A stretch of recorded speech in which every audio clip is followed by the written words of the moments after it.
gbogbo obìnrin tí bá máa ń kanra tàbí tí bá ń ṣàròyé pé ìbálòpọ̀ ń dùn òun, a jẹ́ pé obìnrin yẹn kò wà healthy. Mi ò mọ̀ bí mo ṣe lè sọ yẹn Yorùbá, pé kò ara rẹ̀ ò yá. Torí ìmọ̀ sáyẹ́ǹsì fi yé wa pé ìbálòpọ̀ láàárín ọkùnrin àti obìnrin òun ló dùn jù ní gbogbo àgbáyé. Kò sì sẹ́yìn àwọn ohun èròjà tí ara máa ń pèsè sílẹ̀ tá à ń pè ní hormones nígbà tí àkókò ìbálòpọ̀ bá ṣẹlẹ̀. Àwọn bí endorphin, àwọn oxytocin, àwọn dopamine, àwọn endorphin, gbogbo àwọn hormones yìí àpapọ̀ wọn à ń pè wọ́n ní feel good or happiness hormone.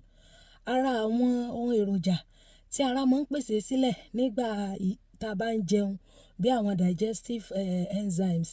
Then bóyá ìgbà tí èèyàn bá ń bẹ̀rù, àwọn adrenal hormones, àwọn yẹn ó níṣẹ́ tí wọ́n ń ṣe. Bí àwọn hormones tí ìmọ̀ sáyẹ́ǹsì pè fún wa ní feel good and happiness hormone nìkan ni àwọn hormone tí ara máa ń pèsè sílẹ̀ nígbà ìbálòpọ̀. Tó túmọ̀ sí pé ìbálòpọ̀ nìkan ló dùn jù lágbàáyé. Ó ní sweetest experience tí èèyàn lè ní. Torí ẹ̀ náà sì ń sọ fún wa pé àwa tí a bá ní ọkọ ká má ṣe ìbálòpọ̀. Nítorí wípé nígbà tó bá ti báyàn sùn, ó ti di ọ̀kan pẹ̀lú ẹni yẹn. Tí sì máa ń ṣòro láti lè break loose, láti lè pínyà. Now, obìnrin tí ó bá ń sọ wípé òun dóko, oko ò dùn mọ́ òun, lábẹ́ oore ọ̀fẹ́ pé ó ti fẹ́ ẹni tí ń bá sùn yẹn, tí ì ṣe pé bóyá àwọn tó ń ṣe zìnà, ṣé ẹ mọ̀ àwọn tó ń ṣe zìnà nísìn, so many reasons ló lé ẹlòmíì débẹ̀.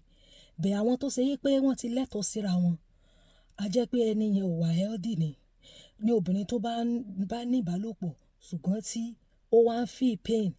Àkọ́kọ́, ó lè jẹ́ pé bóyá obìnrin yẹn ní endometriosis. Endometriosis yẹn ó jẹ́ condition tó ṣe wípé excess skin àbí excess flesh, excess organ ó wà lára ẹ̀ such that ó wá ń overlap àwọn organs kọ̀ọ̀kan tí mú kí okó kó lọ rè kan ibi tí ò yẹ kó kàn lára rẹ̀ tí ń fa pain fún. Ìmíì lè jẹ́ anemia. Anemia yẹn ó fi hàn pé ó ní àìsàn tó ṣe pé àwọn ọ̀fun àwọn ẹ̀dọ̀ wọ́n ti shift kúrò ní position ibi tó yẹ kán wà. Tàbí kó jẹ́ pé obìnrin yẹn ní infection. Ṣé ẹ mọ̀ pé tí infection bá ti pọ̀, ó lè block tube, ó lè fa blockage of tube, fallopian tube ó lè wà blocked.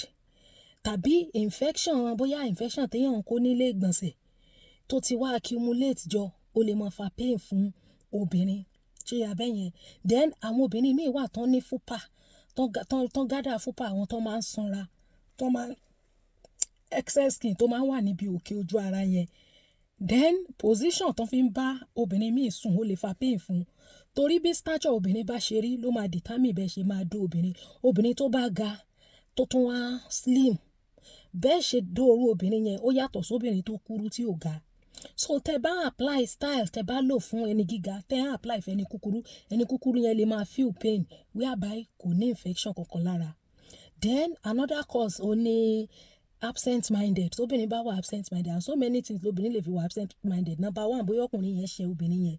Number two, bóyá àti ìfẹ́ ra wọn tó ń wò pé bóyá kò ní fẹ́ òun. Torí ẹ̀ la ṣe sọ pé tó bá tí ì marry, mọ́ wulẹ̀ dóko, mọ́ tan rẹ̀ jẹ, mọ̀ yán o.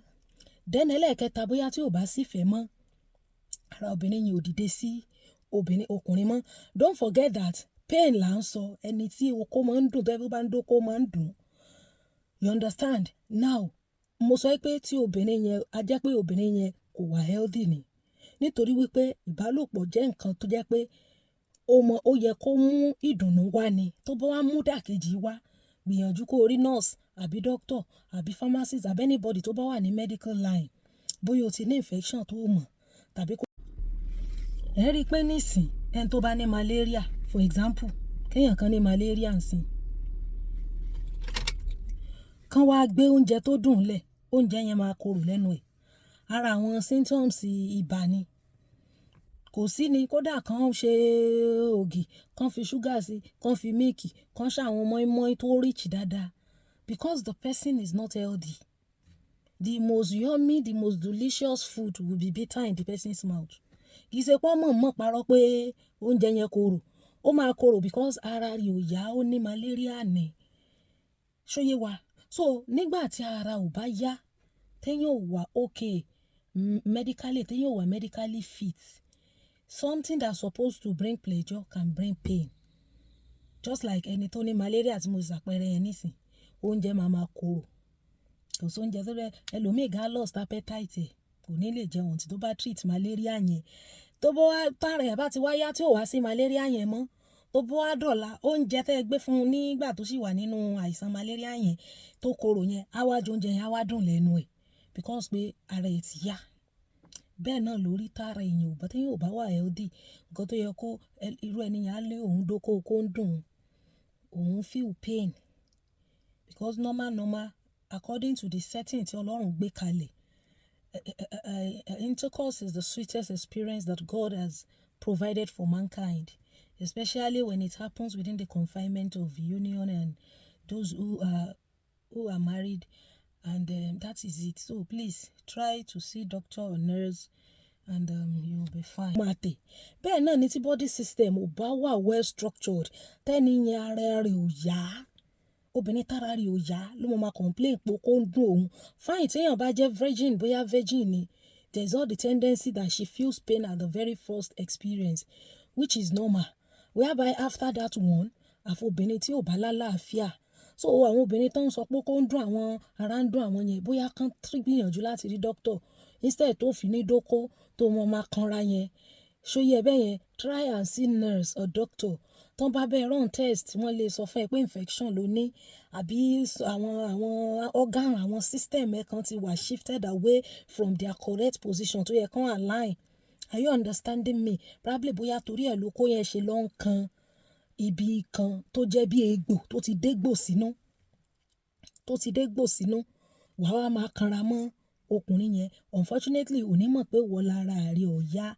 So láìsí yẹn, kò sí anybody tó lè complain pain because of the fact that nǹkan tó yẹ kó mú adùn wá. I understand pé àwọn obìnrin míì ti wà circumcised, àwọn tó ti gédọ̀ wọn oríṣiríṣi, bet àwọn WHO nísìn, àwọn World Health Organization ti ní kán má gédọ̀ fóbìnrin mọ́, bet èèyàn tó ń gédọ̀ ẹ̀ tí ò lè gbádùn okó ó yàtọ̀ sẹ́ni tó ń lóko ń dùn anytime tó bá ti ń dóko báyìí pain ló máa rí, ara ẹ̀ ò yá ni, ò wà healthy. Go and see nurse or doctors or pharmacist or anybody that will take care of you. Tó bá ní infection, go treat your infection so that your body system will be correct, whereby ò ní máa feel pain.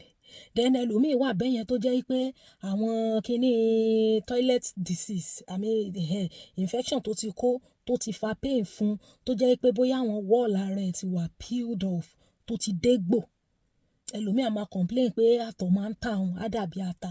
Àtọ̀ ò láta, but àtọ̀ is made up of all kinds of components. We have magnesium, sodium wà ńbẹ̀, protein wà ńbẹ̀, fructose, creatinine, citric acid, lactic acid, oríṣiríṣi acid, oríṣiríṣi components ló wà nínú àtọ̀ that is beneficial for the body.